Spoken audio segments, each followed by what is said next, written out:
সম্মানিত আশেকে রসুল ও হোসাইনিয়া মুসলমানদের প্রতি আমার সালাম।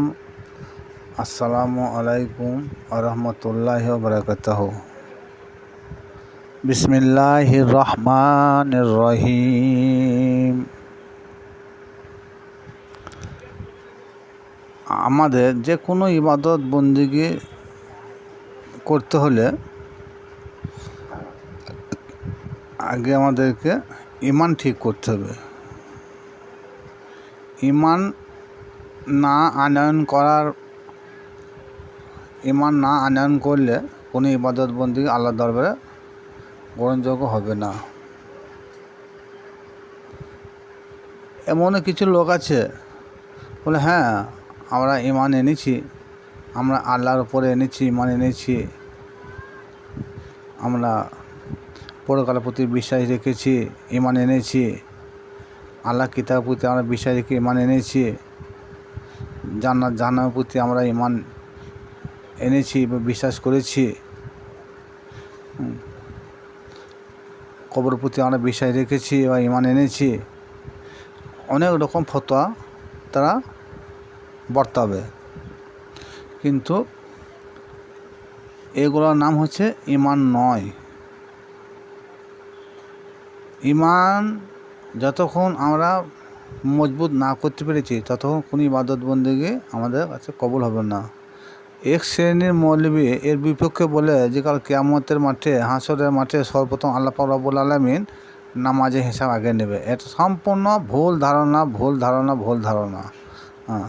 তাদের কোরআন ও হাদিস সম্পর্কে কোনো গবেষণাই নাই। যার ঈমানই ঠিক নাই তার বা ইবাদত বন্দেগী কিসের? সর্বপ্রথম আমাকে ঈমান এনে নামাজ বলো, রোজা বলো, হজ বলো, জাকাত বলো সবই করতে হবে, তবে আল্লাহর দরবারে গ্রহণযোগ্য হবে। ঈমান ঠিক না রেখে কোনো ইবাদত বন্দেগী আল্লাহর দরবারে গ্রহণযোগ্য হবে না। যেমন আল্লাহ নবীর হাতে হাত দিয়ে কলম পড়ে ঈমান আনে নাই আবু জেহেল, আবু লাহাব, উকবা, ওতবা, ওয়ালিদ এরাও কিন্তু কাবা তওয়াফ করতো, নামাজ পড়তো, জমা নামাজ পড়তো, কিন্তু তারা কখনো মুমিন মুসলমান হতে পারে নাই। সুতরাং তারা কাফের হয়ে গেছে। আজও সারা বিশ্বের ইতিহাসের খাতায় তাদের নাম রয়ে গেল কাফের। আসুন এই বিষয়ে কোরআন কি বলছে দেখা যাক। যে আল্লাহর উপরে, পরকালের উপরে, আল্লাহর কিতাবের উপরে, তকদিরের উপরে নিজেকে ঈমান আনে তাহলে সে ঈমানদার নয়, সে মুমিন মুসলমান হতে পারবে না। তাহলে এর মধ্যে কি বাদ গেল? আর সে কী পালন করলো?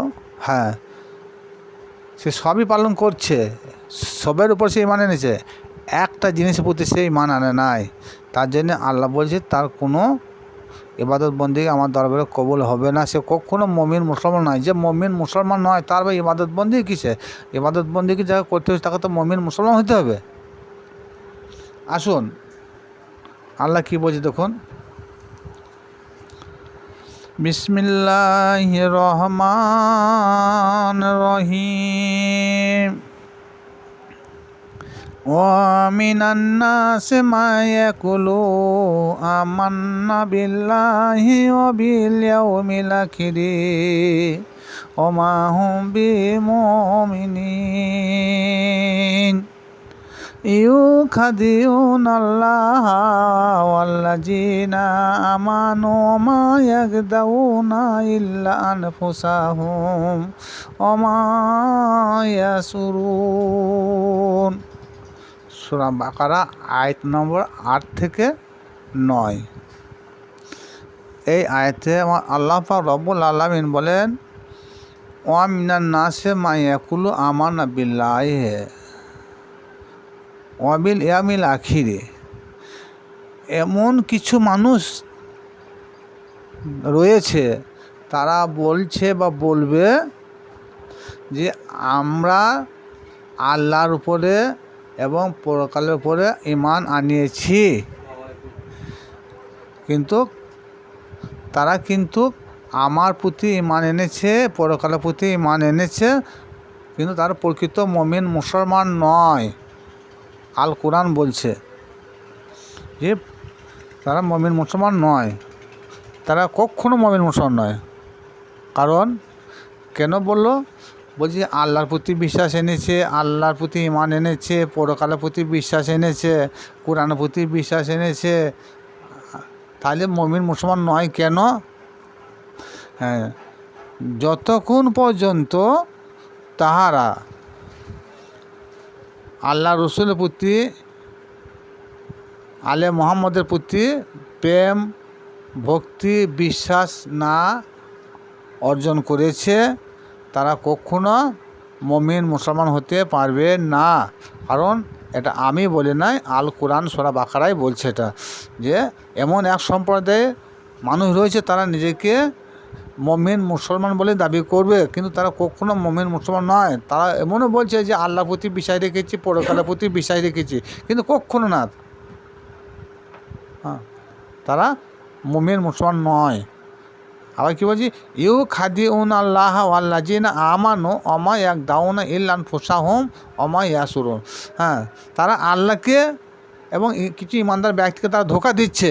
হ্যাঁ, আদৌ তারা ইমানদার নয়, এবং তারা নিজের ধোঁকায় তারা নিজেই পড়বে, তারা অনুধাবন করতে পারে না।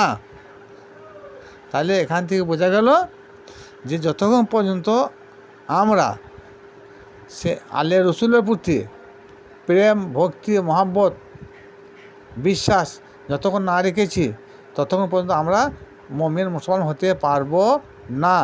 আপনি আমি যতই বলি আল্লাহর প্রতি ভালোবাসা আছে, আল্লাহর প্রতি ঈমান এনেছি, আল্লাহকে বিশ্বাস করি, কিন্তু আল্লাহ তো সূরা বাকারায় বলেই দিল, কুল ইন কুনতুম তুহিবুনাল্লাহ ফাত্তাবিউনি ওয়া ইউহিব্বুকুমুল্লাহু ওয়া ইয়াগফির লাকুম যুনুবাকুম আল্লাহু গফুরুর রহিম।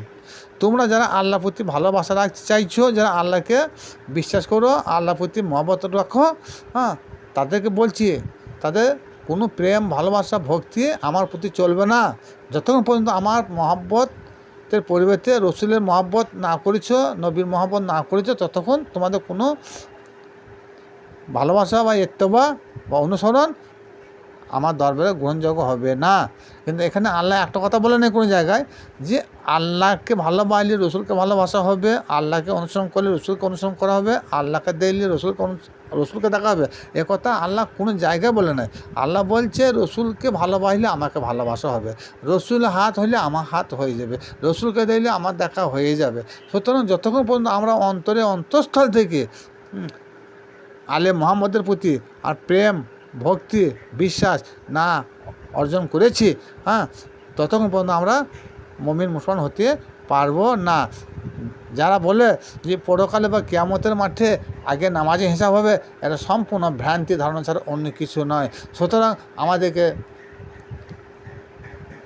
আমাদেরকে তৈরি হতে হবে, পরকালের প্রতি আমাদের বিশ্বাস রাখতে হবে, ঠিক আছে, কিন্তু যদি রসুলের প্রতি প্রেম, ভালোবাসা, ভক্তি যদি না থাকে, হ্যাঁ, যা না রাখি, তাহলে যতই আমরা আল্লাহ আল্লাহ করি, কোনো আমাদের ফায়দা আসবে না। এটা আমি বলি না, আল কোরআন তার সাবুত দিচ্ছে।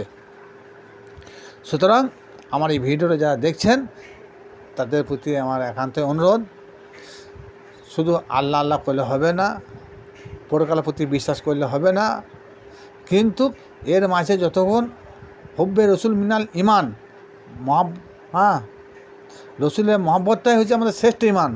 হ্যাঁ, যদি রসুলের মহব্বত করি, যে দুনিয়া থেকে যেতে পারি, তাহলে আশা করি পরকালে আমরা মুক্তি পাবো ইনশাআল্লাহ। ভিডিও যারা দেখলেন তারা বেশি বেশি লাইক ও শেয়ার করবেন। খোদা হাফেজ।